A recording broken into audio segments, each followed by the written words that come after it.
Hello friends, तो last time हमने start किया था सॉल्यूशन। हमारा जो टॉपिक था सॉल्यूशन का, उसमें फर्स्ट हमने इंट्रोडक्शन कर लिया था, टाइप ऑफ सॉल्यूशन कर लिए थे। आज हम उसी टॉपिक को आगे बढ़ाते हैं। तो आज का हमारा टॉपिक है कंसंट्रेशन ऑफ द सॉल्यूशन। बहुत ही इंटरेस्टिंग टॉपिक है, बहुत ही जरूरी है। तो कंसंट्रेशन ऑफ सॉल्यूशन को हम देख लेते हैं। जब हम कंसंट्रेशन ऑफ सॉल्यूशन की बात करते हैं तो क्या कह रहा है कंसंट्रेशन में? कंसंट्रेशन ऑफ सॉल्यूशन सबसे पहले तो होती क्या है ये हमें पता होना चाहिए, क्योंकि कंसंट्रेशन एक ऐसा टॉपिक है जो आपको बार बार तंग करने वाला है। कैसे तंग करने वाला है? आप +1 क्लास में भी कंसंट्रेशन के बारे में पढ़ चुके हो, यहां पे भी पढ़ोगे और आगे भी आपको बार बार कंसंट्रेशन वर्ड देखने को मिलेगा। तो नेक्स्ट हमारे पास है कंसंट्रेशन ऑफ सॉल्यूशन, जो हमने कल टॉपिक स्टार्ट किया था सॉल्यूशन, उसकी कंसंट्रेशन। तो सॉल्यूशन की कंसंट्रेशन हमें पढ़नी है आज, तो उसको देख लेते हैं एक बार। Concentration of solution, concentration of solution क्या होती है वो देख लेते हैं। तो कंसंट्रेशन किसको एक्सप्रेस करने के लिए?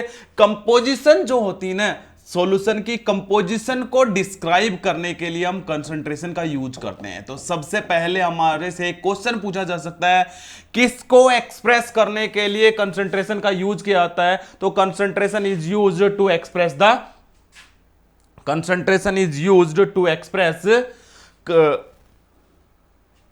To describe composition. तो कंपोजिशन को डिस्क्राइब करने के लिए हम किसका यूज करते हैं? कंसंट्रेशन का। वैसे नॉर्मली होती क्या कंसंट्रेशन? कंसंट्रेशन का मतलब होता है अमाउंट ऑफ सॉल्यूट। सीधी सी बात ये है, amount of solute is known as concentration. जो सॉल्यूट है उसकी कितनी अमाउंट आपने डिजोल्व कर रखी है उसे हम नाम देते हैं कंसंट्रेशन। सॉल्यूट के अमाउंट को किस में डिजोल्व किया जाता है? सॉल्यूट के अमाउंट को हम अक्सर पढ़ते हैं, सॉल्यूट के अमाउंट को डिजोल्व किया जाता है किसके अंदर?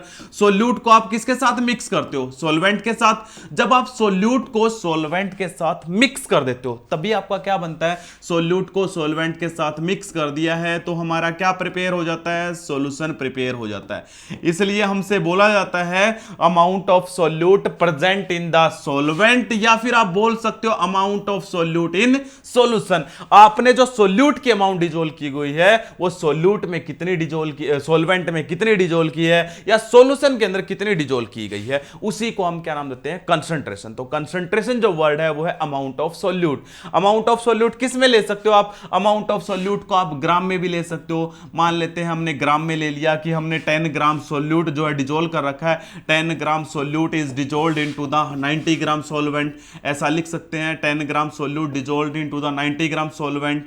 इसी तरीके से हम दूसरा क्या लिख सकते हैं? मान लेते हैं ये हम नहीं लिखना चाहते, दूसरा हम क्या लिख सकते हैं? मान लेते हैं ग्राम की जगह मोल्स भी ले सकते हैं। मान लेते हैं मैंने लिख दिया 1 mole of solute is dissolved into the solvent.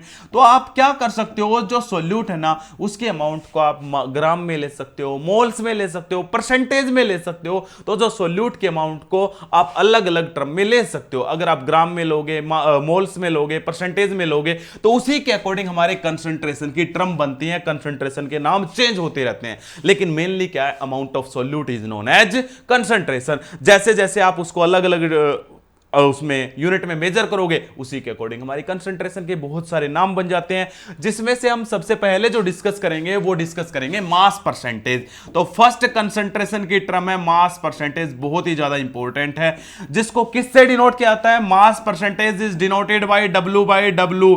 ऐसा क्यों लिखते हैं? बार बार आपको न्यूमेरिकल में देखने को मिलेगा, इसका बहुत ज्यादा यूज है। तो मास परसेंटेज फर्स्ट कंसंट्रेशन की टर्म है which is denoted by W/W। लेकिन इससे आगे बढ़ने से पहले मैं आपको पहले ही बता देता हूं, जो हम सॉल्यूट है उसको हम किसी अल्फाबेट से डिनोट कर लेते हैं। तो मैं सॉल्यूट को यहां पे B से डिनोट करूंगा, और जो हमारे पास सॉल्वेंट है उसको हम किससे डिनोट करेंगे? सॉल्वेंट को हम A से डिनोट करेंगे भी। तो हमारे पास आप पहले ही कोई अल्फाबेट यूज कर लो, ताकि आप बार बार सॉल्वेंट इतना बड़ा बोलने में और लिखने में थोड़ा सा टाइम कंज्यूम होगा, इसलिए हम टाइम को बचाते हुए पहले ही सॉल्वेंट को मैं क्या लिख लेता हूं? A। तो सॉल्यूट को हमने क्या लिख लिया? B। कोई जरूरी नहीं है A B लिखो, मान लेते हैं हमने सॉल्वेंट को 1 मान लिया, सॉल्यूट को 2 मान लिया, किसी भी तरीके से वो आप अपनी इच्छा के अकॉर्डिंग आप एक्सप्रेस कर सकते हो। लेकिन मैं पूरे चैप्टर के अंदर जो एक्सप्रेस करूंगा सॉल्वेंट को A से और सॉल्यूट को किससे एक्सप्रेस करूंगा? B से एक्सप्रेस करूंगा। तो फर्स्ट टर्म पे आते हैं मास परसेंटेज, जिसके ऊपर पिछले साल ही जेईई 2023 में क्वेश्चन आया हुआ था, बड़ा इंटरेस्टिंग था। तो मास परसेंटेज को हल्के में मत लेना, तो मास परसेंटेज देख लेते हैं। तो नेक्स्ट हमारे पास है कंसंट्रेशन की पहली टर्म है मास परसेंटेज। तो क्या होती है वो देख लेते हैं। एक बार। तो मास परसेंटेज की जब हम बात करते हैं तो क्या कह रहा है अभी mass percentage? Mass percentage W/W से डिनोट किया जाता है। सबसे पहले तो परसेंटेज का मतलब क्या होता है? परसेंटेज का मतलब होता है अभी जो परसेंटेज वर्ड लगता है इसका मतलब होता है 100। इसका मतलब क्या होता है? हमारे पास 100 होता है। मतलब क्या है? मास साथ में लगा हुआ और परसेंटेज, मतलब ये है जो सॉल्यूशन है पूरा का पूरा आपका सॉल्यूशन है उसका आपको 100 ग्राम मास अगर है, उस पूरे सॉल्यूशन का मास 100 ग्राम अगर है, मान लेते हैं हमने क्या किया, कोई सॉल्यूशन बनाना है और वो जो सॉल्यूशन बनाना है वो हमने लेट अस कंसीडर 100 ग्राम बनाया है। कितना बनाया? 100 ग्राम। तो परसेंटेज का मतलब होता है 100। हमने कोई सॉल्यूशन बनाया और उसका मास 100 ग्राम है और मैं कहता हूं उसमें जो सोल्यूट प्रेजेंट है, उसके अंदर जो सोल्यूट प्रेजेंट है लेट अस कंसीडर 20 ग्राम प्रेजेंट है। उसके अंदर कितना सोल्यूट प्रेजेंट है? 20 ग्राम। आपने सॉल्यूशन बनाया कितना? 100। जब आपका सोल्यूट 20 ग्राम हो गया तो मुझे यह बताइए सॉल्वेंट कितना हो जाएगा? सीधी सी बात है, सोल्यूट प्लस सॉल्वेंट के मास को ही तो किसका मास बोलते हैं? सॉल्यूशन का। क्योंकि जब आप सोल्यूट को सॉल्वेंट के साथ मिक्स करते हो तभी आपका सॉल्यूशन बनता है। तो हमने जो सॉल्वेंट लिया है वो कितना मान लेना पड़ेगा? 80 ग्राम। इन दोनों का जो सम बनाया आपने वो कितना बनाया? 100 ग्राम। इसका मतलब 100 ग्राम सॉल्यूशन में आपका सोल्यूट 20 ग्राम प्रेजेंट है, सॉल्वेंट 80 ग्राम प्रेजेंट है। तो जो सोल्यूट होगा उसकी मास परसेंटेज कितनी होगी? 20%। और जो आपका सॉल्वेंट हो गया उसकी मास परसेंटेज कितनी हो गई? 80%। तो मास परसेंटेज का मतलब यह है अगर आपका सॉल्यूशन 100 ग्राम है तो उसमें से जितनी ग्राम सोल्यूट प्रेजेंट है वो सोल्यूट की मास परसेंटेज, जितना आपके पास सॉल्वेंट होगा वो किसकी मास परसेंटेज हो जाएगी? सॉल्वेंट की। और कुछ नहीं, मान लेते हैं हमने क्या किया, आपसे कोई कह दे एक शुगर सॉल्यूशन है भाई, आपसे कोई कह दे एक शुगर सॉल्यूशन है वो 10% है, एक शुगर सॉल्यूशन है 10% बाई मास है, ऐसा लिख दे। एक शुगर सॉल्यूशन है 10% बाई मास है। इसका मतलब क्या है? 10% बाई मास है, मतलब जो आपका शुगर सॉल्यूशन है उसकी मास परसेंटेज 10 दी हुई है। उसकी मास परसेंटेज कितनी दी हुई है? 10 दी हुई है। तो ऐसे क्वेश्चन आएंगे, इसका मतलब आपको निकालना आना चाहिए। इसका मतलब यह है आपका जो सॉल्यूशन है वो 100 ग्राम है। आपका जो सॉल्यूशन है वो अगर 100 ग्राम है, जो शुगर का सॉल्यूशन है अगर वो 100 ग्राम है तो वो 100 ग्राम कैसे बना है? उसमें जो 10 ग्राम है वो तो शुगर डिजोल्ड है, उसके अंदर जो 10 ग्राम है वो शुगर डिजोल्ड है और रिमेनिंग क्या हो गया? टोटल हमें 100 ग्राम बनाना है। 100 ग्राम बनाने के लिए आपने 10 ग्राम शुगर ले लिया तो इसके अंदर 90 ग्राम क्या मिक्स कर रखा है? वाटर मिक्स कर रखा है। तब इन दोनों को मिलाने के बाद आपका जो सॉल्यूशन बना है वो कितना बना है? 100 ग्राम। तो 100 ग्राम सॉल्यूशन कब बनेगा? जब आप 10 ग्राम शुगर मिलाओगे और 90 ग्राम वाटर मिलाओगे और इस सॉल्यूशन की जो कंसंट्रेशन होगी वो कितनी होगी? 10% शुगर बाई मास। मतलब आपका जो सॉल्यूशन है उसमें 100 ग्राम सॉल्यूशन के अंदर आपका शुगर 10 ग्राम प्रेजेंट है। अब आप कहोगे सर हर बार 100 ग्राम थोड़ी होगा सॉल्यूशन। बिल्कुल सही बात है। मान लेते हैं मैं आपसे कहता हूं, मैं आपसे एक एग्जांपल रख के चलता हूं। एग्जांपल क्या रख लेते हैं अभी? हमने एक एग्जांपल रखा, हम एक ग्लूकोज का सॉल्यूशन बना रहे हैं और मैं आपसे कहता हूं ग्लूकोज का 15% बाई मास सॉल्यूशन बनाना है। कितने परसेंट? 15% बाई मास या 15% W/W, मतलब 15 मास परसेंटेज का आपको एक ग्लूकोज का सॉल्यूशन बनाना है। जिसका सॉल्यूशन बनाना होता है उसी की मास परसेंटेज दी हुई होती है। यहां पे ग्लूकोज का सॉल्यूशन बनाना है तो ग्लूकोज की मास परसेंटेज दी हुई है। लेकिन आपको जो सॉल्यूशन बनाना है वो 300 ग्राम बनाना है। क्वेश्चन को ध्यान से समझिए, जो आपको सॉल्यूशन बनाना है वो कितना बनाना है? 300 ग्राम सॉल्यूशन बनाना है। तो आपसे ये पूछ लिया जाए अगर 300 ग्राम सॉल्यूशन आप बनाना चाहते हो तो उसके लिए आप मुझे बताइए ग्लूकोज कितना लोगे और उसके अंदर वाटर कितना लोगे। अगर आपसे ये क्वेश्चन पूछ लिया जाए, दोबारा क्वेश्चन रिपीट करता हूं, आपको ग्लूकोज बनाना है 15% बाई मास का, मतलब मास परसेंटेज 15 दी हुई है। एक ऐसा सॉल्यूशन आपको प्रिपेयर करना है ग्लूकोज का और आपको वो जो सॉल्यूशन बनाना है वो 300 ग्राम बनाना है। अगर आपको 300 ग्राम सॉल्यूशन बनाना हो तो आपसे पूछा जाए उसमें जो ग्लूकोज है वो कितना मिक्स करोगे और वाटर है वो कितना मिक्स करोगे। सबसे पहले तो आप अपनी परसेंटेज पे आइए। इस 15% का मतलब क्या है? मैंने अभी बताया था 15% का मतलब अगर मैं 100 ग्राम सॉल्यूशन बनाना चाहता हूं, किसका? ग्लूकोज का, तो मुझे क्या करना पड़ेगा? इस 100 ग्राम में मुझे 15 ग्राम तो क्या मिक्स करना पड़ेगा? ग्लूकोज मिक्स करना पड़ेगा। ठीक है भाई, 15 ग्राम ग्लूकोज। रिमेनिंग क्या रह गया? 85 ग्राम वाटर मिलाऊंगा या नहीं मिलाऊंगा? तो 85 ग्राम क्या मिलाएंगे? वाटर। तब जाके आपका सॉल्यूशन कितना तैयार होगा? 100 ग्राम तैयार होगा। कितना तैयार होगा? 100 ग्राम तैयार होगा। तो 100 ग्राम बनाने के लिए आपने क्या क्या लेना पड़ा? 100 ग्राम बनाने के लिए हमें जो लेना पड़ा वो 15 ग्राम तो लेना पड़ा ग्लूकोज और 85 ग्राम वाटर। क्यों? क्योंकि ये कंडीशन कह रही है 15% बाई मास का सॉल्यूशन बनाना है। 100 ग्राम बना लिया, लेकिन आपको बनाना कितना है? 300 ग्राम। 100 ग्राम बनाने में इतना आपको अमाउंट लेनी है, 15 ग्राम ग्लूकोज और 85 ग्राम वाटर। तो 300 ग्राम बनाने के लिए कितना लेना पड़ेगा? सीधी सी बात है, 300 ग्राम कैसे बनेगा? 300 ग्राम, अरे 100 ग्राम बनाने के लिए आपको 15 ग्राम ग्लूकोज लेना पड़ा, तो 300 ग्राम बनाने के लिए क्या करना पड़ेगा? सीधी सी बात है, 100 से आपको 300 ग्राम 3 टाइम्स करना पड़ेगा सब कुछ, क्योंकि आपने 100 ग्राम सॉल्यूशन की बजाय 300 ग्राम बनाना है, 3 टाइम्स बनाना है, तो आपको ग्लूकोज भी 3 टाइम्स करना पड़ेगा। मतलब ग्लूकोज कितना लेना पड़ेगा? 45 ग्राम ग्लूकोज लोगे, और जो आपका वाटर है वो कितना लोगे? वो भी इसका 3 टाइम्स लोगे। कितना हो जाएगा 3 टाइम्स? 255 ग्राम।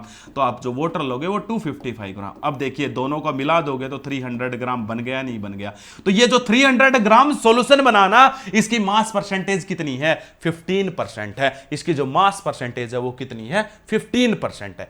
दूसरे तरीके से क्लेरिफाई कर लेते हैं, ये लीजिए दूसरे तरीके से एक बार देख लेते हैं। हमने क्या बनाया था? हमने बनाया था 15% ग्लूकोज का सॉल्यूशन, W/W मतलब मास परसेंटेज दी हुई थी। ग्लूकोज का सॉल्यूशन आपने प्रिपेयर किया था, ये आपने प्रिपेयर किया था ग्लूकोज का सॉल्यूशन। कैसे प्रिपेयर किया था? मैंने कहा था 100 ग्राम अगर आपको बनाना है तो 100 ग्राम बनाने के लिए तो आपको क्या करना पड़ता है? 15 ग्राम तो ग्लूकोज लेना पड़ता है, और आपको रिमेनिंग क्या लेना पड़ता है? 85 ग्राम वाटर लेना पड़ता है। अब आप 100 ग्राम बनाने के लिए 15 ग्राम ग्लूकोज लोगे, 1 ग्राम सॉल्यूशन बनाने के लिए कितना ग्लूकोज लोगे? 15/100। और अगर आपको कितना सॉल्यूशन बनाना था? 300 ग्राम सॉल्यूशन बनाना, तो कितना ग्लूकोज लोगे? तो सीधी सी बात है 15/100, और मल्टीप्लाई में हम क्या कर देंगे भाई? 300। कितना हो जाएगा? कैंसिल आउट करोगे, ये लीजिए 45 ग्राम। मतलब आपका ग्लूकोज तो आ गया। तो ग्लूकोज कितना मिक्स करना है? ग्लूकोज जो मिक्स करना है वो मिक्स करना है 45 ग्राम। और टोटल सॉल्यूशन कितना बनाना है? 300 ग्राम बनाना है। अरे आपने ग्लूकोज जो है 45 ग्राम ले लिया, टोटल सॉल्यूशन 300 ग्राम बनाना है, तो 45 ग्राम ग्लूकोज ले लिया, तो वाटर कितना लेना पड़ेगा? टोटल कितना करना आपको सॉल्यूशन? 300 ग्राम। जब आपके पास 45 ग्राम ग्लूकोज हो गया तो रिमेनिंग कौन रह गया? 255 ग्राम वाटर रह गया, और दोनों को मिक्स कर देंगे तो आपके पास 300 ग्राम क्या बन जाएगा अभी? सॉल्यूशन। तो आपको फिर से क्वेश्चन समझ में आ गया? नहीं आ गया? तो इस तरीके से कर सकते हो। अब अगर मान लेते हैं, चेक करना भी ये 15% बाई मास है या नहीं है, इसलिए मास परसेंटेज का एक फॉर्मूला भी है। क्या फॉर्मूला है अभी? तो मुझे अब आपको समझ में आ गया होगा अभी मास परसेंटेज का मतलब क्या है। लेकिन दूसरे तरीके से एक फॉर्मूले से समझना चाहते हो, कैसे? जैसे कि मान लेते हैं आपके मार्क्स जो आए हैं, 5 पेपर होते हैं, 5 पेपरों के टोटल जो मार्क्स के पेपर होते हैं वो 500 के होते हैं, और उनमें से मान लेते हैं आपको नंबर मिले हैं, जो आपको ऑब्टेन मार्क्स हैं वो हैं 400। तो आप क्या करते हो? आप क्या सबको ये बताते हो मेरे 400 नंबर आए? नहीं, आप बताते हो मेरे 80%। कैसे बनाए ये परसेंटेज? परसेंटेज बनाने का फॉर्मूला क्या होता है? परसेंटेज का मतलब होता है 100 में से कितना है, मतलब 100 में से आपको क्या मिला है, 500 में से थोड़ी बताओगे। तो कैसे बताएंगे? जो ऑब्टेन मार्क्स है कितने हैं? 400। डिवाइड में क्या करते हो? टोटल मार्क्स कितने थे? 500, और मल्टीप्लाई क्या कर देते हो? परसेंटेज में चेंज करने के लिए 100। कितना आता है? 80%। वैसे ही इसमें करना है भाई, वैसे ही ये सेम है बिल्कुल। परसेंटेज में चेंज कर देना, 100 में 100 ग्राम में से कितना सोल्यूट है वो सोल्यूट की मास परसेंटेज, 100 ग्राम में से जितना सोलवेंट प्रेजेंट होगा वो सोलवेंट की मास परसेंटेज। देख लेते हैं। इसलिए मास परसेंटेज निकालने का फॉर्मूला जो है वो क्या है? मास परसेंटेज का फॉर्मूला जो है वो क्या हो जाएगा? मास ऑफ, जिसकी भी मास परसेंटेज निकालना चाहते हो, तो मास ऑफ, मान लेते हैं मैं सोल्यूट की निकालना चाहता हूं, तो मास ऑफ सोल्यूट, सोल्यूट को हम किससे डिनोट करते हैं? बी। अपॉन में किस में से चेक कर रहे हो? टोटल मास में से परसेंटेज निकलती है। टोटल मास किसका? सॉल्यूशन का। तो डिवाइड में क्या आ जाएगा? Total mass. मल्टीप्लाई में क्या कर दोगे? 100 से मल्टीप्लाई कर दोगे, ये परसेंटेज में चेंज हो जाएगा। ये लीजिए, इस फॉर्मूले को अप्लाई कर लीजिए। अब आपका जो ग्लूकोज मिलाया था आपने, कितना मिला था? 45 ग्राम। यहां पे ग्लूकोज सोल्यूट का काम कर रहा है, और सोल्यूट का मास कितना है? 45। रख देते हैं, कितना रख देते हैं? 45 यहां रख देता हूं। ये लीजिए, मल्टीप्लाई में कितना है? साथ में 100। डिवाइड में टोटल मास कितना था सॉल्यूशन का? 300 ग्राम बनाया था। ये लीजिए भी 300 ग्राम। कैंसिल, ये 3 से कितना? 45 कितने पे गया? 15। आ गया? नहीं आ गया? अभी 15%। देखिए मैंने आपको दोनों तरीकों से चेक भी करवा दिया अभी क्वेश्चन कैसे होता है। तो इसलिए मास परसेंटेज निकालने का फॉर्मूला बिल्कुल सिंपल है। तो मास परसेंटेज निकालने का फॉर्मूला क्या बन गया, मास परसेंटेज ऑफ ए की निकालनी है, ए मतलब सॉल्वेंट की निकालनी है, तो आप क्या करोगे, सॉल्वेंट का मास, सॉल्वेंट मास डिवाइड में क्या कर दोगे, टोटल मास, और मल्टीप्लाई में क्या कर दोगे भी 100 हो जाएगा। तो जिसकी भी मास परसेंटेज निकालनी है, सॉल्वेंट की मास परसेंटेज आ गई, सोल्यूट की निकालनी है तो बिल्कुल आसान है, 100 में से किसकी मास परसेंटेज माइनस कर देते हैं, मास परसेंटेज ऑफ सॉल्वेंट, एक की माइनस कर दो, अरे टोटल तो 100 ही होगा, दोनों का मिला के तो 100 ही बनेगा, तो एक की अगर निकाली तो दूसरे की निकालनी बिल्कुल आसान है, या तो 100 में से माइनस कर दो या वही फॉर्मूला लगा दो, मास ऑफ बी अपॉन में टोटल मास मल्टीप्लाई में क्या आ जाएगा 100, ये आपके पास था फॉर्मूला। तो ये हमारे पास था भी फॉर्मूला जिसके अकॉर्डिंग हम क्या बताते हैं, मास परसेंटेज कैलकुलेट करते हैं। अब मास परसेंटेज की जब बात आती है तो एक क्वेश्चन बनता है, बड़ा ही इंपॉर्टेंट बनता है, हमारे पास एक होता है ब्लीचिंग एजेंट या ब्लीचिंग सॉल्यूशन होता है। तो सबसे पहले तो यही क्वेश्चन पूछता है ब्लीचिंग सॉल्यूशन किसका बना होता है, एक ब्लीचिंग सॉल्यूशन होता है, वो बना होता है भाई सोडियम हाइपोक्लोराइट का। ब्लीचिंग सॉल्यूशन किसका बना होता है, याद रखना पड़ेगा आपको, जो ब्लीचिंग सॉल्यूशन होता है वो सोडियम हाइपोक्लोराइट का बना होता है। अभी सोडियम हाइपोक्लोराइट का ब्लीचिंग सॉल्यूशन बना होता है, सोडियम हाइपोक्लोराइट। तो सोडियम हाइपोक्लोराइट का क्या बना होता है, ब्लीचिंग सॉल्यूशन बना होता है। जो ब्लीचिंग सॉल्यूशन बनता है सोडियम हाइपोक्लोराइट का, उसके बारे में क्वेश्चन क्या बनता है, उसके बारे में क्वेश्चन ये बनता है, सोडियम हाइपोक्लोराइट का ब्लीचिंग सॉल्यूशन तो बन गया, तो वो क्या होता है, कैसे बनाया जाता है, सोडियम हाइपोक्लोराइट का ब्लीचिंग सॉल्यूशन होता है। ब्लीचिंग सॉल्यूशन का काम क्या होता है भाई, ब्लीचिंग एजेंट का काम करता है। मतलब कई बार हम जो कपड़े होते हैं उनमें दाग धब्बे लग जाते हैं, तो उनको रिमूव करने के लिए ब्लीचिंग एजेंट का यूज किया जाता है, तो ब्लीच करवाते हैं कपड़ों को। तो ब्लीचिंग जो सॉल्यूशन है वो कौन होता है, सोडियम हाइपोक्लोराइट होता है। सोडियम हाइपोक्लोराइट का सॉल्यूशन का जो ब्लीचिंग सॉल्यूशन काम करता है वो कैसे प्रिपेयर किया जाता है, वो भी इसी तरीके से, क्योंकि जो सोडियम हाइपोक्लोराइट का सॉल्यूशन होता है वो 3.62% बाई मास प्रिपेयर किया जाता है। मास परसेंटेज कितनी होती है उसकी, 3.62%। क्या मतलब है भाई इसका मतलब ये हम सोडियम हाइपोक्लोराइट कितने ग्राम लेंगे, हम सोडियम हाइपोक्लोराइट जो सॉल्यूशन लेंगे वो 3.62 ग्राम लेंगे। इतना ये सॉल्यूशन ले लिया, उसके अंदर रिमेनिंग क्या मिला देंगे, वाटर, और वाटर मिला के टोटल कितना कर देंगे उसको 100 ग्राम। वाटर कितना मिला देंगे, वाटर हम उसके अंदर मिलाएंगे 96.48 ग्राम, 96.48 ग्राम। तो 96.48 ग्राम मिला देंगे, तो 38 ये लीजिए भी, टोटल मिलाओगे इन दोनों का कितना हो जाएगा 100। मतलब इतना वाटर मिक्स कर देंगे और इतना हमारे पास क्या है, सोडियम हाइपोक्लोराइट। इसलिए पूछा जाता है किसका सॉल्यूशन ब्लीचिंग एजेंट का काम करता है, सोडियम हाइपोक्लोराइट। उसकी मास परसेंटेज कितनी होती है, 3.62% बाई मास होता है वो सॉल्यूशन। मतलब वो सॉल्यूशन जो होता है उसमें 100 ग्राम जब आप उस सॉल्यूशन को लोगे तो उसमें 3.62 ग्राम आपका सोडियम हाइपोक्लोराइट होगा, रिमेनिंग उसके अंदर क्या मिक्स किया जाता है, वाटर, और दोनों को मिला के कितना कर दिया जाता है, 100 ग्राम कर दिया जाता है। ये था भाई मास परसेंटेज। इसमें कोई डाउट हो तो आप कमेंट सेक्शन में रख सकते हो। इसके ऊपर कुछ क्वेश्चन है वो आगे हम देखेंगे, अभी एक बार नेक्स्ट टर्म देखते हैं। ये था मास परसेंटेज। नेक्स्ट जो टर्म है, अब इसको एक क्वेश्चन हो रहा है, W बाई W से मैंने कहा था डिनोट करते हैं। क्यों भी, क्योंकि जब आपने इसका फॉर्मूला देखा, देखिए ऊपर भी मास है नीचे भी क्या है, टोटल मास है। अरे मास है दोनों, चाहे किसी का भी हो, इसलिए ऊपर भी मास है नीचे भी मास है, इसलिए इसे बोलते हैं मास, W बाई W से डिनोट करते हैं। नीचे वाला जो W होता है वो सॉल्यूशन के लिए यूज किया था, ऊपर वाला W कंपोनेंट के लिए। सोल्यूट कंपोनेंट है या सॉल्वेंट, आपने सोल्यूट का मास लिया तो ऊपर वाला W सोल्यूट के लिए यूज हो जाएगा, जैसे यहां पे सॉल्वेंट लिया तो ऊपर वाला W सोल्यूट के लिए हो जाता है। तो ये मास परसेंटेज को W बाई W से इसलिए डिनोट किया जाता है। नेक्स्ट कंसंट्रेशन की टर्म है हमारे पास, जो नेक्स्ट टर्म है वो है वॉल्यूम परसेंटेज। नेक्स्ट जो टर्म है वो हमारे पास है वॉल्यूम परसेंटेज।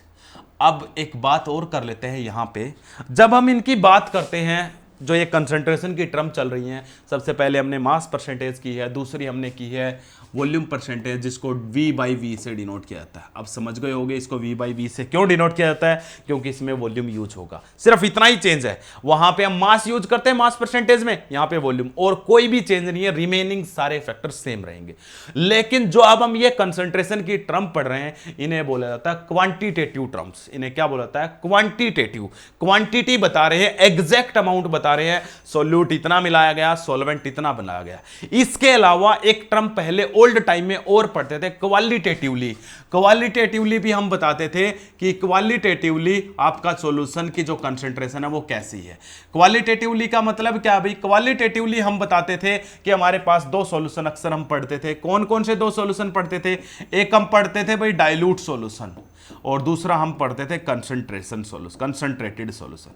क्या मतलब होता था भाई इससे? डाइल्यूट सॉल्यूशन का मतलब होता था, डाइल्यूट सॉल्यूशन का मतलब है सोल्यूट अमाउंट लो होती है, जिसके अंदर सोल्यूट की अमाउंट क्या होती है? Solute amount, solute is present in low amount, जिसके अंदर सोल्यूट की क्या होती है? लो अमाउंट प्रेजेंट होती है। ऐसे सॉल्यूशन को बोला जाता था डाइल्यूट सॉल्यूशन। लेकिन कितनी लो होती है ये पता ही नहीं चलता था। और कंसंट्रेटेड सॉल्यूशन क्या होते हैं? जिनके अंदर solute is present in large amount, solute is present in large amount. और यहां पे आके आपकी वो डेफिनेशन भी फेल हो जाती। कौन सी? हमने सॉल्वेंट की डेफिनेशन लिखी थी जो लार्ज अमाउंट में प्रेजेंट होता है, और सोल्यूट की डेफिनेशन लिखी थी जो लो अमाउंट में प्रेजेंट हो जाता है। लेकिन जब कंसंट्रेटेड सॉल्यूशन आ जाता है ना, तो वहां पे सोल्यूट ज्यादा अमाउंट में हो जाता है भाई, तो घबराने की जरूरत नहीं है, एक्सेप्शनल केमिस्ट्री में चलते रहेंगे। तो आपको जब कंसंट्रेटेड सॉल्यूशन की बात करते हैं तो वहां पे सोल्यूट लार्ज अमाउंट में हो सकता है, कोई जरूरी नहीं है। कभी कहो सर ने बोला था जो लो अमाउंट में होता है वो क्या होता है? वही सोल्यूट होता है। नहीं, जो लो अमाउंट में होता है वो सोल्वेंट भी हो सकता है। लेकिन ऐसे सॉल्यूशन जिनमें सोल्यूट ज्यादा अमाउंट में हो जाए तो उन्हें हम क्या बोलते थे? कंसंट्रेटेड। अब कितनी लार्ज अमाउंट में हो जाए ये इससे मैं क्वालिटेटिवली से पता नहीं चलता था, सिर्फ इतना पता चलता था जो लो अमाउंट में सोल्यूट होता है वो डाइल्यूट सॉल्यूशन, जब आपका लार्ज अमाउंट में सोल्यूट होता है उन्हें कंसंट्रेटेड। इसलिए ये टर्म जो है क्वालिटेटिवली जो ये टर्म्स थी ये फेल हो गई थी कंसंट्रेशन को एक्सप्रेस करने की। इसलिए नई टर्म क्वांटिटेटिव के अकॉर्डिंग आई थी, जिनको हम पढ़ रहे हैं, जिसमें से हम एक पढ़ चुके हैं मास परसेंटेज, और दूसरी जो हमने स्टार्ट की है वो कौन सी स्टार्ट की है? वॉल्यूम परसेंटेज हमने स्टार्ट की है। तो जो सेकंड टर्म है वो है वॉल्यूम परसेंटेज। वॉल्यूम परसेंटेज क्या कह रही है अभी? वॉल्यूम परसेंटेज को भी देख लेते हैं। वॉल्यूम परसेंटेज का मतलब क्या है अभी? जिसको किससे डिनोट किया जाता है? V/V से डिनोट किया जाता है। तो वॉल्यूम परसेंटेज का मतलब है, मान लेते हैं आपके पास सॉल्यूशन 100 ml है। आपके पास जो सॉल्यूशन है वो कितना है? 100 ml है। आपके पास जो सॉल्यूशन है वो 100 ml है। उस 100 ml में सोल्यूट का कितना वॉल्यूम? क्योंकि हम वॉल्यूम को या तो मिलीलीटर में लिखते हैं या लीटर में लिखते हैं, या फिर हमारा जो मिलीलीटर होता है वो किसके इक्वल भी होता है भाई? सेंटीमीटर क्यूबिक के इक्वल होता है। और जो लीटर है वो किसके इक्वल होता है? हमारा डेसीमीटर क्यूबिक के इक्वल भी होता है। वैसे तो आप वॉल्यूम को मीटर की क्यूबिक में भी लिख सकते हो, तो घबराने की जरूरत नहीं है। Millilitre, litre, centimetre cubic, decimetre cubic, metre cubic, ये सब एक ही बात है, तो ये सारे सेम है।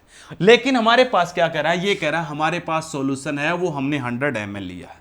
हमारे पास जो सॉल्यूशन है वो कितना? 100 ml। उस 100 ml में लेट हमारा जो सोल्यूट प्रेजेंट है वो 20 ml प्रेजेंट है। सोल्यूट कितना प्रेजेंट है? 20 ml। इसका मतलब आपका सॉल्वेंट कितना होगा उसमें? सीधी सी बात है, आपका सॉल्यूशन 100 ml है तो उसमें सॉल्वेंट जो मिलाया होगा वो कितना मिलाया होगा? 80 ml। तब जाके आपका सॉल्यूशन जो बना होगा वो कितना बना होगा? 100 ml। इस 100 ml सॉल्यूशन के अंदर जो आपका सोल्यूट है वो 20 ml है। इसका मतलब यह हो गया कि जो सोल्यूट है, सोल्यूट की वॉल्यूम परसेंटेज बी की वॉल्यूम परसेंटेज कितनी होगी? क्योंकि बी मतलब सोल्यूट, सोल्यूट की वॉल्यूम परसेंटेज कितनी होगी? 20% हो गया। और जो आपका सोल्वेंट है ए, उसकी वॉल्यूम परसेंटेज कितनी हो गई भी? जो सोल्वेंट है उसकी कितनी होगी? 80%। क्योंकि दोनों को मिलाओगे तो कितनी परसेंट बनेगी? 100। तो यही कह रहा है आपने 100 ml सॉल्यूशन बनाने के लिए जितना सोल्यूट डिसॉल्व किया वो सोल्यूट की वॉल्यूम परसेंटेज, जितना सॉल्वेंट डिसॉल्व किया वो सॉल्वेंट की वॉल्यूम परसेंटेज। लेकिन फिर से एक क्वेश्चन बन गया, क्या आप हर बार सॉल्यूशन 100 ml बनाओगे? वो तो नहीं बनाएंगे। तो फिर क्या करेंगे हम? सीधी सी बात है, जब आप हर बार सॉल्यूशन जो 100 ml नहीं बनाओगे तो फिर हम क्या करेंगे भी? कुछ भी नहीं करेंगे। सीधी सी बात है, मान लेते हैं मैंने क्या किया, जो सोल्यूट लिया, बी लिया है, उसका वॉल्यूम ले लिया 400 ml। कितना ले लिया? 400 ml। और जो हमने ए लिया, सोल्वेंट लिया, वो ले लिया 600 ml। और मुझे से कहा जाए कि बी की वॉल्यूम परसेंटेज बताओ, सोल्यूट की वॉल्यूम परसेंटेज। अरे फॉर्मूला वही है जो मास परसेंटेज का बनाया था, बिल्कुल सेम है। बी जो है उसकी वॉल्यूम परसेंटेज निकालनी है। तो फॉर्मूला अब आप समझ गए होंगे क्या है। जैसे हमने वहां पे मास परसेंटेज निकालते टाइम क्या किया था? मास ऑफ बी अपॉन में टोटल मास मल्टीप्लाई में 100। यहां क्या करेंगे? वॉल्यूम ऑफ बी, क्योंकि बी का वॉल्यूम परसेंटेज निकाल रहे हैं, तो वॉल्यूम ऑफ बी डिवाइड में क्या करोगे? Total volume. Total volume multiply में क्या कर दोगे 100, बन गया अभी फॉर्मूला, कोई नई चीज थोड़ी थी ये बन गया, ये लीजिए आपका फॉर्मूला तैयार हो गया। अब आप क्या करोगे सर, वॉल्यूम ऑफ बी तो हमारे पास है कितना है 400 ml, अरे टोटल वॉल्यूम, अरे टोटल वॉल्यूम का मतलब है volume of the solute plus volume of solvent, क्योंकि जब तक आप दोनों को मिक्स नहीं करोगे तब तक आपका टोटल वॉल्यूम पता नहीं चलेगा। मिक्स करने के बाद टोटल वॉल्यूम कितना हो गया 1000 ml हो गया, तो आपके पास सब कुछ तो हो गया। वॉल्यूम ऑफ बी कितना है 400 ml, डिवाइड में टोटल वॉल्यूम कितना आ गया 1000 ml, मल्टीप्लाई में क्या कर दो 100, बन गया अभी इसकी भी। तो देख लेते हैं एक बार, तो हमारे पास वॉल्यूम परसेंटेज ऑफ किसकी निकालनी थी, वॉल्यूम परसेंटेज ऑफ बी निकालनी थी, तो हमारे पास वॉल्यूम ऑफ बी कितना था 400, डिवाइड में टोटल वॉल्यूम कितना था 1000, और मल्टीप्लाई में परसेंटेज में चेंज करने के लिए 100 से 20 से 20 कैंसिल, 1 से किए, कितना परसेंट हो गया अभी 40%, मतलब जो आपका बी है उसकी वॉल्यूम परसेंटेज 40 है 40 है, तो ए की कितनी हो जाएगी, सीधी सी बात है उसकी 40 है तो ए की कितनी हो जाएगी 60% हो जाएगी। ये था भाई वॉल्यूम परसेंटेज, कुछ अलग नहीं है, उसी के जैसा है, इसलिए मास परसेंटेज जिसको समझ में आ गई मतलब वॉल्यूम परसेंटेज भी आ गया। नेक्स्ट हमारे पास जो है वॉल्यूम परसेंटेज हो गया। वॉल्यूम परसेंटेज के ऊपर एक क्वेश्चन बनता है भाई, क्या बनता है, क्वेश्चन ये बनता है कि हमारे पास आप सबने सुना होगा जो कार होती है उनमें कार रेडिएटर होता है, जो कार्स होती हैं हमारी उनके अंदर एक रेडिएटर होता है, सुना होगा सबने। यहां से बड़ा इंपॉर्टेंट क्वेश्चन है, इस चैप्टर के एंडिंग में पहुंचेंगे तब भी एक क्वेश्चन बनेगा। कार के अंदर एक रेडिएटर होता है, ध्यान से सुनना भी एक एक बात को।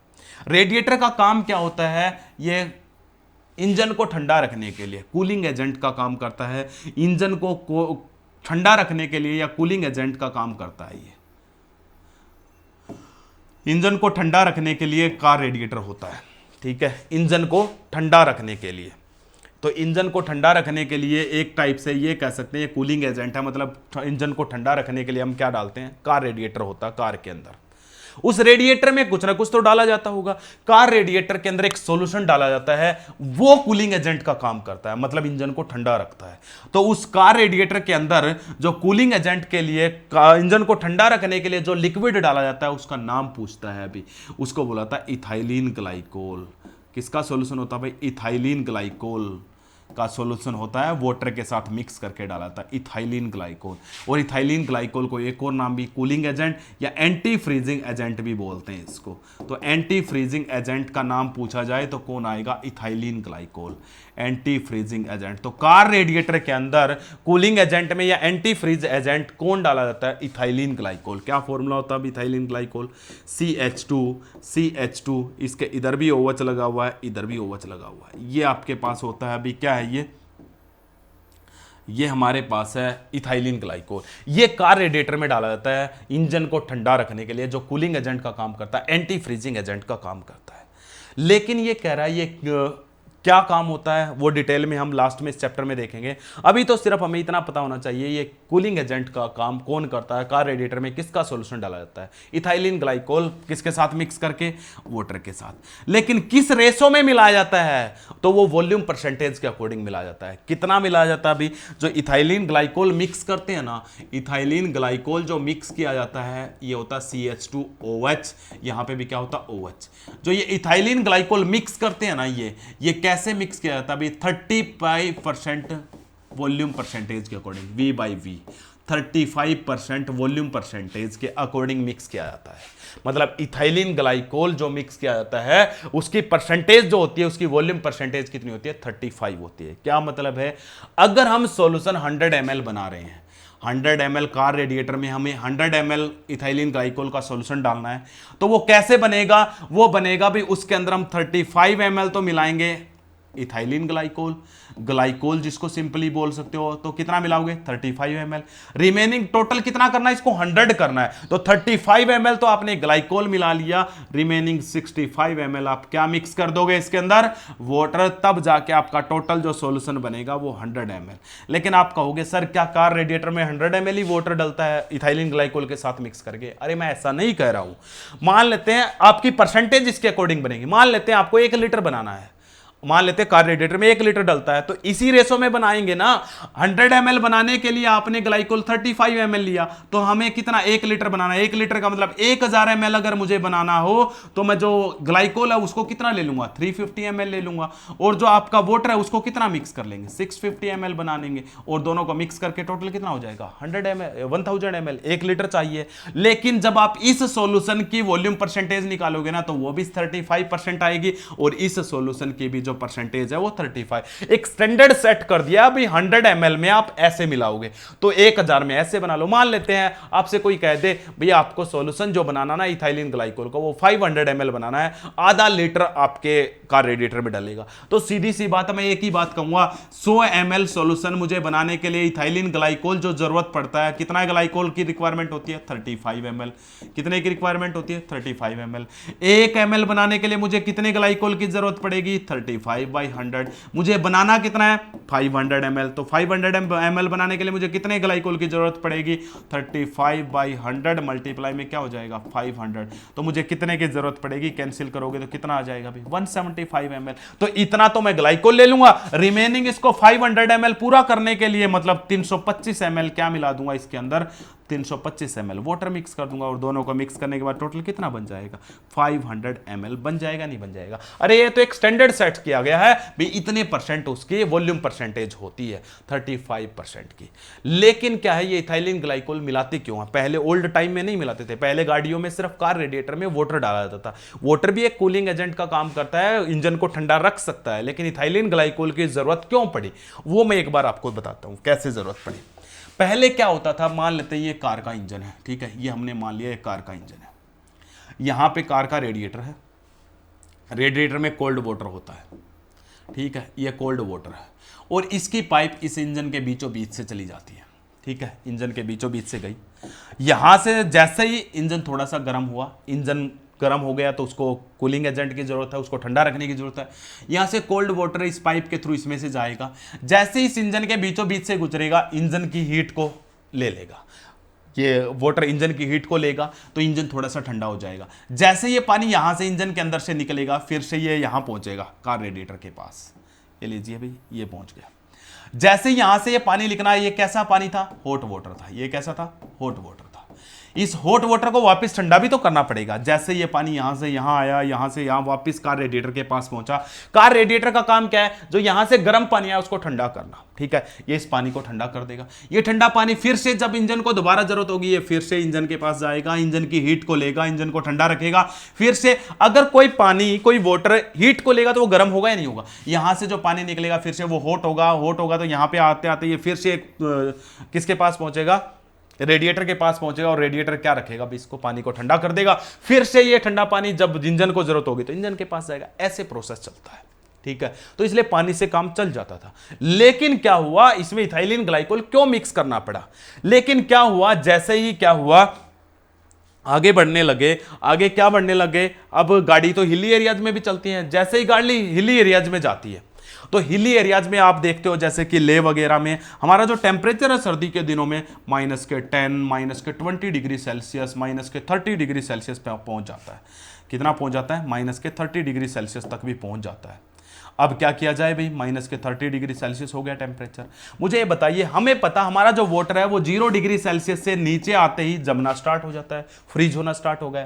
कार रेडिएटर में जो पानी है, मान लेते हैं कोई गाड़ी आपकी -10 डिग्री सेल्सियस में पहुंच गई है, जैसे आप जब तक चलता रहेगा, गाड़ी चलती रहेगी तो गर्म पानी है वो ठंडा होने के लिए आएगा, फिर से चलता रहेगा क्योंकि पानी को वो फ्रीज नहीं होने देगा। लेकिन आपने 1 घंटे के लिए भी गाड़ी को खड़ा कर दिया तो जो कार रेडिएटर में पानी है, बाहर का टेम्परेचर कितना हमारे एनवायरनमेंट का -10, तो जो कार रेडिएटर का पानी है वो भी क्या हो जाएगा -10 डिग्री सेल्सियस पे, तो वो क्या हो जाएगा फ्रीज, मतलब वो आइस में कन्वर्ट हो जाएगा। आइस में कन्वर्ट हो जाएगा तो आपका कार रेडिएटर काम नहीं करेगा क्योंकि वाटर किस में चेंज हो चुका, आइस में चेंज हो चुका है। अब आप गाड़ी चलाओगे तो गाड़ी गर्म होगी क्योंकि जब उसमें फ्यूल जलता है ना, चाहे कितनी भी सर्दी क्यों ना हो, जब गाड़ी के इंजन के अंदर फ्यूल जलता है तब भी इंजन गर्म होता है, उसको सर्दी में भी इंजन को ठंडा रखने की जरूरत होती है। जैसे कि घर पे आग जलाते हैं, अरे चाहे वो गर्मी में जलाओ या सर्दी में जलाओ, अगर आप उस पर हाथ रखोगे तो हाथ को तो जला ही देगा, वैसे ही इंजन के अंदर भी फ्यूल जलता है, और जब फ्यूल जलता है तो उसमें आग लगती है, तो उसके बाद इंजन गर्म हो जाता है। तो गर्म ठंडा रखने के लिए फिर से बस इतना है भी, सर्दी में थोड़ा सा कम की जरूरत होती है, गर्मी में ज्यादा रेडिएटर काम करता है। तो यहां पे इसकी तो बर्फ बनी हुई है, आइस में चेंज हो चुका है यहाँ पे वाटर, तो आपका जो इंजन है वो गर्म होता रहेगा और आपकी गाड़ी का इंजन काम करना बंद कर देगा जब वो टेम्परेचर बहुत ज्यादा बढ़ जाएगा उसका। क्यों? क्योंकि हमारा जो कार रेडिएटर का पानी है वो तो आइस में चेंज हो चुका है। किसके कारण? क्योंकि वहां का टेम्परेचर कितना है एनवायरमेंट का, -10। तो अब क्या करना पड़ेगा, हमें इस कार रेडिएटर के अंदर जो वाटर है उसको लिक्विड फॉर्म में रखना पड़ेगा। तो लिक्विड फॉर्म में रखने के लिए हमने क्या किया, साइंटिस्ट ने सोचा इसको लिक्विड में कैसे रखा जाए, इसलिए कार के पानी के अंदर जो रेडिएटर में पानी होता है उसमें मिला दिया इथाइलिन ग्लाइकोल। और इथाइलिन जो ग्लाइकोल मिलाया गया है वो इथाइलिन ग्लाइकोल एंटी फ्रीज इसलिए बोला जाता है। क्यों? क्योंकि ये कार के पानी को जमने नहीं देता, आइस में चेंज नहीं होने देता है। क्यों? जैसे आप ग्लाइकोल को वाटर में मिलाओगे ये वाटर के फ्रीजिंग पॉइंट को लो कर देता है। लो करने का मतलब फ्रीजिंग पॉइंट को डिक्रीज कर देगा। जैसे कि जो ये आपने 35% इथाइलिन ग्लाइकोल का सॉल्यूशन बनाया है ना वॉल्यूम परसेंटेज के अकॉर्डिंग, ये क्या कर देगा, नॉर्मली हमारा जो वाटर है वो 0 डिग्री सेल्सियस पे फ्रीज होना स्टार्ट होता है, लेकिन अगर आपने 35% जो वॉल्यूम परसेंटेज का इथाइलिन ग्लाइकोल का वाटर के साथ सॉल्यूशन बनाया है वो कितने डिग्री पे फ्रीज होता है पता है? -17.6 डिग्री सेल्सियस पे। कितने पे? देखिए कितना डिग्री, आपसे क्वेश्चन पूछा जाता है 35% जो वॉल्यूम परसेंटेज का इथाइलिन ग्लाइकोल का सॉल्यूशन बनता है वो वाटर के फ्रीजिंग पॉइंट को किस हद तक, कितने डिग्री तक डिक्रीज कर देता है? -17.6 डिग्री सेल्सियस तक।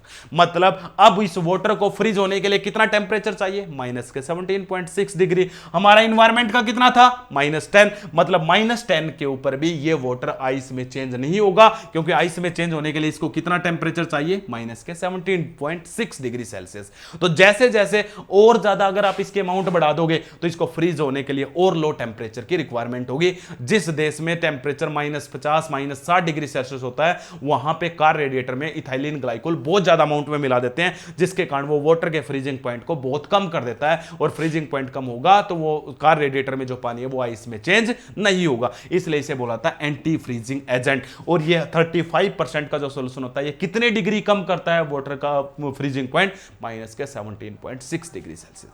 बोलिए इसमें कुछ समझ में आया या नहीं आया? फिर भी यहां पर कोई डाउट है तो आप कमेंट सेक्शन में रख सकते हो। तो एक बार देखिए, नेक्स्ट हम आगे बढ़ते हैं।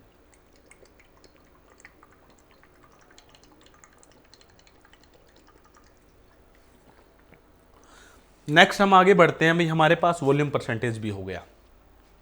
अब वॉल्यूम परसेंटेज के बाद क्या कह रहा है अभी? नेक्स्ट जो टर्म है वो है मास बाई वॉल्यूम परसेंटेज। नेक्स्ट जो टर्म है वो है मास by volume percentage. Mass by volume percentage का मतलब क्या है भाई वो भी देख लेते हैं। नेक्स्ट टर्म है मास बाई वॉल्यूम, बड़ी इंपॉर्टेंट टर्म है मास by volume percentage. Mass by volume का मतलब है डिनोटेड बाई W/V, जिसको W/V से डिनोट किया जाता है। मास बाई वॉल्यूम परसेंटेज को W/V से डिनोट किया जाता है। क्या मतलब है भाई? मैंने तुम्हें कहा था नीचे वाली टर्म जो होती है वो सॉल्यूशन के लिए होती है, ऊपर वाली टर्म कंपोनेंट के लिए। कंपोनेंट कौन हो सकता है? सॉल्यूट भी हो सकता है और सॉल्वेंट भी। लेकिन यहां पे मास बाई वॉल्यूम परसेंटेज में क्या कह रहा है, हमारे पास जो ये कह रहा है मास परसेंटेज या W/V में क्या कह रहा है, हमारे पास जो सॉल्यूशन है, हमारे पास क्या है अभी जो सॉल्यूशन है वो क्या है भाई हमारे पास? अब की बार लेट हमारे पास सॉल्यूशन 100 ml है। कितना अभी? हमारे पास जो सॉल्यूशन है वो 100 ml है। नीचे वाला वॉल्यूम सॉल्यूशन के लिए होता है, हमारे पास जो सॉल्यूशन है वो 100 ml है।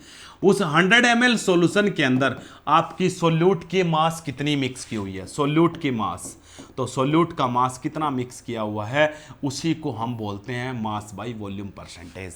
तो mass of the solute present in 100 ml solution, तो 100 ml सॉल्यूशन के अंदर जो आपका सोल्यूट का मास है वो कितना परसेंट है उसे बोलते हैं mass by volume percentage. Let मान लेते हैं हमने क्या किया, 100 ml ग्लूकोज का सॉल्यूशन बनाया। किसका सॉल्यूशन बनाया?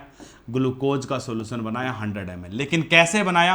पूरा सॉल्यूशन 100 ml है, कैसे मिलाया, कैसे बनाया? उसमें हमने 5 ग्राम ग्लूकोज मिक्स किया हुआ है। क्या मिक्स किया हुआ है, 5 ग्राम ग्लूकोज मिक्स किया हुआ है। और टोटल सॉल्यूशन कितना बना दिया, कैसे बनाते हैं ये देखिए। इसके लिए हम एक स्पेशल टाइप का बीकर लेते हैं जिसमें मार्किंग होती है इस तरीके से। ये यहाँ पे हमारे पास, ये यहाँ पे है इस तरीके से, ये मान लेते हैं 20 ml, ये 40, ये 60, ये 80 और इस तरीके से ये हमारे पास कितना होगा 100 ml। सबसे पहले हम क्या करेंगे, इसके अंदर 5 ग्राम ये ग्लूकोज के टुकड़े डाल दिए। किसके टुकड़े, 5 ग्राम ग्लूकोज। उसके बाद हम इसमें क्या मिलाते रहेंगे भाई, वाटर। ये धीरे धीरे इसमें वाटर मिक्स करते रहे। वाटर कहां तक मिक्स करोगे, जब तक ये लेवल यहां तक नहीं फिल हो जाता। इस तरीके से आपका सॉल्यूशन कितना बन गया भाई, सॉल्यूशन भी 100 ml बन गया और इसमें क्या मिक्स हो गया, 5 ग्राम ग्लूकोज मिक्स हो गया। इसे बोलते हैं मास बाई वॉल्यूम परसेंटेज। अब मास बाई वॉल्यूम निकालनी है, W/V निकालनी है, तो आप क्या करोगे, मास ऑफ सॉल्यूट। क्या करोगे भाई, mass of solute, mass of B का मतलब सॉल्यूट, अपॉन में क्या करोगे, वॉल्यूम ऑफ सॉल्यूशन, अपॉन में क्या करोगे, वॉल्यूम ऑफ सॉल्यूशन, और मल्टीप्लाई क्या कर दोगे 100। ये होती है भाई मास बाई वॉल्यूम परसेंटेज। जैसे कि ये बनाना है तो क्या करोगे, मास ऑफ बी कितना था, मतलब सॉल्यूट कितना था 5 ग्राम, डिवाइड में क्या करोगे, total volume of the solution, volume कितना था 100 ml, और परसेंटेज में चेंज करने के लिए मल्टीप्लाई भी क्या था 100 से 100 कैंसिल, मतलब 5% W/V हो गया। तो मास बाई वॉल्यूम परसेंटेज कितनी होगी, 5%। और ले लेते हैं भी हम, कोई जरूरी नहीं है ये, एक और एग्जांपल ले लेते हैं। मान लेते हैं हमने शुगर सॉल्यूशन बनाया है और जो शुगर मिक्स किया है वो 40 ग्राम मिक्स किया है, और जो टोटल सॉल्यूशन बना है वो बना भाई 400 ml। जो टोटल सॉल्यूशन बना वो कितना बना, 400 ml। और ml में क्या होता है, वॉल्यूम, मतलब ये तो हो गया वॉल्यूम ऑफ सॉल्यूशन और ये हो गया मास ऑफ सॉल्यूट, क्योंकि शुगर किसका काम करेगा, सॉल्यूट का, तो ये मास ऑफ सॉल्यूट, और सॉल्यूट क्या होता है, बी। अब मास बाई वॉल्यूम परसेंटेज मतलब W/V निकाल लेते हैं। Mass by volume percentage is equal to क्या आ जाएगा भाई, मास बाई वॉल्यूम परसेंटेज किस में आएगा, तो देख लेते हैं एक बार। मास बाई वॉल्यूम परसेंटेज क्या करोगे, मास ऑफ सॉल्यूट कितना था 40 ग्राम, डिवाइड में क्या करोगे भाई, टोटल मास, टोटल वॉल्यूम कितना था सॉल्यूशन का 400 ml, मल्टीप्लाई में क्या कर दोगे 100, कैंसिल आउट करो 4, कितना आ गया 10, तो मतलब क्या आ गया 10% W/V, mass by volume percentage. ये आ गया भाई 10% W/V, mass by volume percentage. ये था भाई हमारे पास कंसंट्रेशन को एक्सप्रेस करने की टर्म्स थी। तो धीरे धीरे हम आगे बढ़ रहे हैं कंसंट्रेशन को एक्सप्रेस करने के लिए। तो ये हमारे पास थी भाई मास बाई वॉल्यूम परसेंटेज। ओके, अब इनके ऊपर कुछ क्वेश्चन देख लेते हैं। आज की वीडियो में हमारा इतना ही रहेगा, लेकिन इनसे रिलेटेड कुछ क्वेश्चंस देख लेते हैं। ये था मास बाई वॉल्यूम परसेंटेज, इनसे रिलेटेड क्वेश्चन देख लेते हैं एक बार क्या क्या रहेंगे। तो क्वेश्चंस के ऊपर डिस्कस करते हैं, देख लेते हैं एक बार क्वेश्चन क्या रहेंगे हमारे पास। इनसे रिलेटेड अगर क्वेश्चन होंगे तो हमारे पास, ये लीजिए अभी सबसे पहला क्वेश्चन आ चुका है। ये कह रहा कमर्शियली ब्लीचिंग सॉल्यूशन कंटेन्स, जो ब्लीचिंग सॉल्यूशन होता है कमर्शियली मतलब बड़े लेवल पे कमर्शियली प्रिपेयर किया जाता है जो ब्लीचिंग सॉल्यूशन होता है वो किसका बना होता है, मैंने कहा था सोडियम हाइपोक्लोराइड या हाइपोक्लोराइड भी बोलते हैं। वो क्या होता है, कितने परसेंट होता है, मैंने कहा था तुम्हें 3.62%। क्या होता है अभी 3.62%, कितना बताया था 3.62% बाई मास होता है। W/W की बात की थी, याद करना, ये पूरा क्वेश्चन नहीं है। 3.62% W/W यानी कि मास परसेंटेज कितनी होती है हाइपोक्लोराइड सॉल्यूशन की, जो ब्लीचिंग सॉल्यूशन का काम करता है 3.62%। हो चुका है ये पहले ही, तो ये कहता हूं इसलिए बोलता हूं ये बीच बीच में क्वेश्चन आते रहेंगे। ओके, तो नेक्स्ट आगे बढ़ते हैं हमारे पास, नेक्स्ट आगे देखते हैं क्या हमारे पास अगला। देखिए ये लीजिए अभी नेक्स्ट हमारे पास है 2012 नीट में आया हुआ है। ये कह रहा which of the following compound can be used as anti freeze in the automobile radiators. Automobile radiator मतलब कार रेडिएटर के अंदर जो आता है एंटी फ्रीजिंग एजेंट का काम जो करता है, कौन सा सॉल्यूशन करता है, बताया था मिथाइल अल्कोहल, बिल्कुल नहीं है, मिथाइल अल्कोहल नहीं है हमारे पास, हमने कहा था मिथाइल अल्कोहल नहीं है। तो दूसरा कौन है, मिथाइल अल्कोहल नहीं है। दूसरा देखते हैं नाइट्रोफिनॉल, बिल्कुल भी नहीं है। तीसरा ग्लाइकोल, कौन सा ग्लाइकोल बताया था, इथाइलिन ग्लाइकोल बताया था। क्या फॉर्मूला बताया था इथाइलिन ग्लाइकोल का, हमने कहा था CH2, इसको भी क्या लगा होता है OH, इसको भी क्या लगा होता है OH। ये लीजिए भाई इथाइलिन ग्लाइकोल। इथाइल अल्कोहल बिल्कुल भी नहीं है, इथाइल अल्कोहल बिल्कुल भी नहीं है, हो जाएगा। तो इथाइलिन ग्लाइकोल आपके पास था। नेक्स्ट देख लेते हैं, आगे हम देख लेते हैं नेक्स्ट हमारे पास क्या है, अगला देख लेते हैं भाई। ये लीजिए भाई नेक्स्ट हमारे पास है, ये लीजिए अभी फिर से क्वेश्चन आ गया, बड़ा इंपॉर्टेंट है। ये कह रहा 35% हमारे पास क्या है अभी, 35% antifreeze solution. Antifreeze solution volume percentage दी हुई है, कितनी परसेंटेज दी हुई है, 35%। Antifreeze solution, antifreeze solution कौन था, ethylene glycol. Decrease the freezing point of water by, कितना डिक्रीज करता है, अभी अभी बता था कितना डिक्रीज करता है, -17.6 डिग्री सेल्सियस है भाई, ये डिग्री सेल्सियस है। कई बार आपको पजल करने के लिए केल्विन में दे देगा, केल्विन में कितना होगा भैया, अरे डिग्री सेल्सियस को केल्विन में चेंज करने के लिए कितना ऐड करते हैं, 273 -17.6 में 273 ऐड करोगे तो कितना हो जाएगा भाई, ये लीजिए कर लेते हैं एक बार, ये माइनस का तो ये माइनस हो जाएगा, कितना हो जाएगा भाई आपके पास, मेरे हिसाब से 10 में से 6 गए 4, यहाँ 12 में से 7 गए 5, 6 यहाँ पे क्या हो गया, 6 में से 1 गया 5, 255.4 केल्विन भी दे सकता है भाई, कोई ज़रूरी नहीं है डिग्री सेल्सियस दे, तो इतना डिक्रीज कर देते हैं। ओके, आगे बढ़ते हैं, अगला क्वेश्चन देख लेते हैं हमारे पास क्या है अगला क्वेश्चन। ये लीजिए अभी नेक्स्ट क्वेश्चन है, विच of the following concentration term is used in pharmacy. देखा, इसलिए मैं कहता हूं ये जो क्वेश्चन से रिलेटेड हैं ये हम सभी के सभी क्वेश्चन बीच बीच में देखेंगे, कोई क्वेश्चन हमारा छूट न जाए।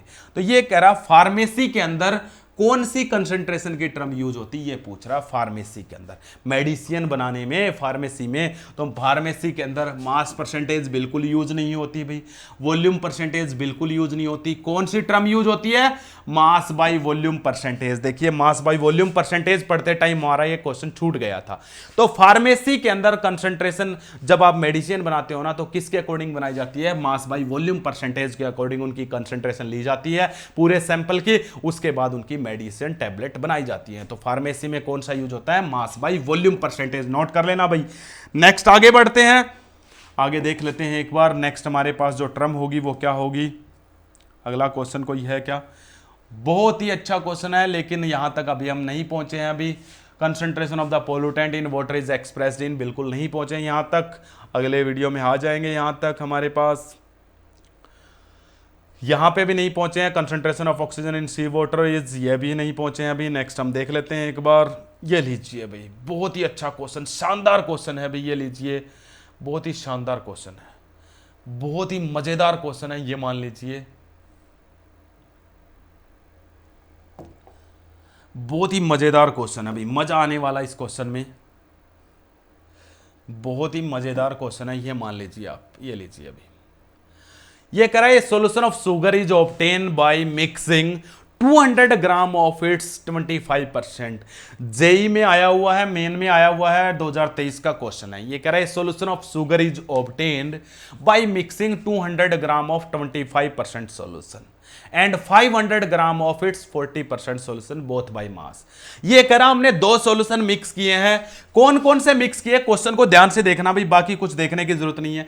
ये कह रहा हमने एक तो मिक्स किया है 200 ग्राम सोल्यूशन मिक्स किया है, ठीक है भाई, चलो कोई ना। एक हमने दूसरा जो मिक्स किया वो कितना मिक्स किया, 500 ग्राम, और दोनों में सेम सोल्यूट है। ये कह रहा है दोनों में सेम सोल्यूट है, कुछ अलग नहीं है। दो सॉल्यूशन को मिक्स किया तो मुझे बताइए, एक 200 ग्राम दूसरा 500 ग्राम, जो टोटल सॉल्यूशन बना वो कितना बन गया। तो दोनों को मिलाने के बाद जो नया सॉल्यूशन बना है उसका टोटल मास क्या हो गया, total mass of new solution जो हो गया वो कितना हो गया अभी, 700 ग्राम। इतना बताइए भी हो गया नहीं हो गया, टोटल मास न्यू सॉल्यूशन का बन गया। क्योंकि इसने क्या पूछा, मास percentage of resulting sugar solution, दोनों शुगर के सॉल्यूशन है, तो जो नया सॉल्यूशन बना उसमें शुगर की मास परसेंटेज कितनी है। कैसे फॉर्मूला होगा, शुगर की मास परसेंटेज अगर आपको बनानी है तो क्या करोगे, दोनों में से शुगर का मास, शुगर मास डिवाइड में क्या करोगे भाई, टोटल मास, यही करोगे, डिवाइड में टोटल मास और मल्टीप्लाई क्या कर दोगे 100, यही होगा या नहीं होगा। अब मुझे एक बात बताइए, टोटल मास तो आपके पास है 100 भी है, केवल आपको क्या चाहिए, शुगर का मास चाहिए। चलो देख लेते हैं वो भी। मुझे ये बताइए, ये जो पहले वाला सॉल्यूशन था ये 200 ग्राम था, कोई बात नहीं, इसको 200 ग्राम रहने ही देते हैं, एक बार देख लेते हैं। उससे पहले मुझे ये बताइए, ये जो सॉल्यूशन था ये 25% था, कितना था, 25% बाई मास, क्योंकि इसने कहा है बोथ बाई मास है, बोथ बाई मास है, तो 25% बाई मास है। इसका मतलब क्या होता है भाई 25%, मतलब इस 200 ग्राम को एक बार भूल जाइए, सिर्फ 25% पे आइए। मतलब ये है, अगर ये सॉल्यूशन 100 ग्राम है, मतलब ये है अगर ये सॉल्यूशन 100 ग्राम है, कितना है, अगर ये सॉल्यूशन 100 ग्राम बनाना पड़े तो उसके लिए आपको जो शुगर लेना पड़ेगा वो कितना लेना पड़ेगा अभी, उसके लिए जो आप शुगर लोगे वो कितना लोगे, 25 ग्राम। इस 25% का मतलब ये है, बिल्कुल सही है या नहीं है। लेकिन क्या है, आप इसका जो सॉल्यूशन दिया हुआ था वो कितना दिया हुआ था, 200 ग्राम। अरे 100 ग्राम सॉल्यूशन बनाने के लिए शुगर चाहिए 25 ग्राम, 1 ग्राम सॉल्यूशन बनाने के लिए शुगर कितना चाहिए, 25/100 हो जाएगा, नहीं हो जाएगा। और हमें कितना सॉल्यूशन चाहिए, ये कह रहा 200 ग्राम अगर सॉल्यूशन आपने बनाया होगा तो उसमें शुगर कितना डिजोल्व किया होगा, तो 200 कहां चला जाएगा, मल्टीप्लाई में, तो कैंसिल आउट करोगे, मतलब आपने कितना शुगर मिक्स किया है, 50 ग्राम शुगर मिक्स किया है। कितना शुगर मिक्स किया हुआ है, 50 ग्राम। मतलब इस 200 ग्राम सॉल्यूशन में जो शुगर है वो 50 ग्राम है। इस 200 ग्राम सॉल्यूशन में जो शुगर है वो 50 ग्राम है, हमें यही चाहिए था। तो पहले वाले सॉल्यूशन से हमने शुगर निकाल लिया, कितना निकाल लिया अभी, 200 ग्राम। 200 ग्राम जो सॉल्यूशन उसमें शुगर जो प्रेजेंट है 50 ग्राम। अब दूसरे वाले पे आते हैं, चलो दूसरे वाला देख लेते हैं। दूसरे वाले में क्या करेंगे भाई, दूसरे वाले में देख लेते हैं। दूसरे वाला क्या था, दूसरे वाला था 500 ग्राम सॉल्यूशन था 40%। पहले तो 500 ग्राम सॉल्यूशन को साइड में रख लीजिए, 500 ग्राम से हमें कोई मतलब नहीं है। तो फिर क्या करें, हमें मतलब है हमारे पास जो सॉल्यूशन बना रखा था वो कितना बना रखा था, 40% था। 40% का मतलब है 100 ग्राम शुगर सॉल्यूशन जब बनाओगे तो उसमें जो शुगर डिजोल्व किया होगा वो कितना डिजोल्व किया होगा, 40 ग्राम। 40% का मतलब यही है। 1 ग्राम बनाने के लिए कितना शुगर डिजोल्व किया होगा, 40/100, यही होगा। लेकिन आपने शुगर कितना बनाया, 500 ग्राम। तो 500 ग्राम बनाने के लिए आपने शुगर कितना डिजोल्व किया, मल्टीप्लाई में 500, कितना हो जाएगा भी, सबको मिला के आपका हो गया 200 ग्राम। तो यहां आपने 500 ग्राम सॉल्यूशन बनाने के लिए जो शुगर डिजोल्व किया वो कितना डिजोल्व किया है, 200 ग्राम। टोटल शुगर कितना हो गया, पहले वाले सॉल्यूशन में था शुगर 50 ग्राम, दूसरे वाले में था 200 ग्राम। तो टोटल मास ऑफ शुगर कितना हो गया, क्योंकि इन दोनों सॉल्यूशन को ही तो आपने मिक्स किया है, दोनों को मिक्स करोगे तो इनमें दोनों में जो शुगर प्रेजेंट है वो ऐड हो जाएगा। तो दोनों में से शुगर निकाला, इसमें 50 ग्राम शुगर था, इसमें 200 ग्राम। तो मास ऑफ शुगर कितना हो गया अभी, मास ऑफ शुगर हो गया आपके पास 250 ग्राम। कितना हो गया, 250 ग्राम। ठीक है भाई, अब मास परसेंटेज ऑफ शुगर निकाल लेते हैं। तो मास परसेंटेज ऑफ शुगर का फॉर्मूला मैं तुम्हें पहले ही बता चुका हूं। तो मास परसेंटेज ऑफ शुगर देख लेते हैं एक बार। मास परसेंटेज ऑफ शुगर क्या बन जाएगी भाई, mass percentage of sugar is equal to क्या हो जाएगा हमारे पास, mass percentage of sugar equal to क्या हो जाएगा, बिल्कुल सिंपल है। क्या करोगे, शुगर का मास कितना था, अभी अभी तो जोड़ा था, टोटल कितना आया था हमारे पास 250, ये लीजिए अभी 250, डिवाइड में क्या करेंगे अभी, टोटल मास कितना आया था 700 ग्राम दोनों सॉल्यूशन का, और मल्टीप्लाई में क्या किया था भाई, परसेंटेज में चेंज करने के लिए 100, कैंसिल, इस 7 से 250 को कैंसिल करेंगे, कितना आ जाएगा अभी, तो परसेंटेज देख लेते हैं एक बार कितना आएगा। 250 डिवाइड में क्या है भाई हमारे पास, 250 डिवाइड में हमारे पास आ गया 7। तो 250 डिवाइड में 7 कितना आ जाएगा अभी, तो नियर अबाउट 7 या 21 हो गया। उसके बाद हमारे पास रह गया 4, 7 पंजे 35, 35, उसके बाद फिर से 5, 35.7%। देखिए कैलकुलेशन में कोई गड़बड़ है उसके लिए आप खुद देख लेना, हो सकती है मे भी कहीं पे, लेकिन मैंने मैक्सिमम यहाँ पे कोशिश की है कोई गड़बड़ ना हो। ये था भी आपका क्वेश्चन, एक बार फिर से देख लीजिए स्टार्टिंग से क्या था। दोबारा से रिपीट कर लेते हैं एक बार। ये कह रहा है solution of sugar is obtain, एक शुगर का सॉल्यूशन बनाया bye mixing 200 gram of its 25% and 500 gram of it's 40%। पहले तो कह रहा हमारे पास दो सॉल्यूशन है, एक तो 200 ग्राम वाला सॉल्यूशन है और दूसरा हमारे पास कौन सा है 500 ग्राम वाला सॉल्यूशन। ये जो 200 ग्राम सॉल्यूशन था इसमें शुगर जो थी वो 25% थी, मतलब 100 ग्राम अगर ये सॉल्यूशन होता तो उसमें शुगर कितनी थी 25 ग्राम, लेकिन ये सॉल्यूशन है कितना 200 ग्राम। तो 200 ग्राम में शुगर हमने निकाल ली, कितनी आ गई 50 ग्राम। तो पहले वाले सॉल्यूशन से हमने शुगर निकाल ली, ये निकाल ली, पहले वाले सॉल्यूशन का हमारा यही काम था। दूसरे वाले सॉल्यूशन में से शुगर निकाल लेते हैं, क्योंकि जब ये सॉल्यूशन 500 ग्राम है, ये 40% के अकॉर्डिंग प्रिपेयर किया गया, मतलब जब ये सॉल्यूशन 100 ग्राम होगा तो इसमें शुगर थी 40 ग्राम, तो 500 ग्राम में शुगर कितनी आई थी 250 ग्राम। ऊपर वाले में शुगर 50 ग्राम, नीचे वाले में 200 ग्राम, तो टोटल शुगर जो आ गई थी वो हमारी कितनी आ गई थी 250 ग्राम। अब हमारे पास भूल जाओ भी ये 2 सॉल्यूशन थे, अब मानो इसको एक सॉल्यूशन में शुगर कितना है 250 ग्राम, टोटल मास कितना हो गया, 2 सॉल्यूशन को मिक्स किया था, एक 500 ग्राम को एक 200 ग्राम को, कितना हो गया 700 मल्टीप्लाई क्या कर दें 100। ये था भाई मास परसेंटेज। ऐसे क्वेश्चन आएंगे जब थोड़ा सा लेवल बढ़ा के देंगे, तो ऐसे ऐसे क्वेश्चन आपको देखते मिलते रहेंगे, बहुत सारे क्वेश्चन हमारे पास आएंगे। जैसे आपका ओवर होगा ये टॉपिक कंसंट्रेशन के ऊपर, तो स्पेशल एक हम लेक्चर सिर्फ ओनली न्यूमेरिकल्स का भी लेके आएंगे। इसी तरीके से बढ़ते रहेंगे आगे धीरे धीरे, तो थोड़ा थोड़ा हमारा लेंथ भी लेक्चर का बढ़ता रहेगा, लेकिन मैक्सिमम 1 घंटे तक ही रखेंगे। तो हमारी ज़्यादा स्पीड हो तब भी आप कमेंट कर सकते हो कि सर थोड़ा सा स्लो करवाइए। मैक्सिमम मैं कोशिश कर रहा हूँ कि बिल्कुल स्लो करवाया जाए। ओके, तो आज के लिए इतना ही काफ़ी है, मिलते हैं नेक्स्ट वीडियो में। Thank you, have a nice day.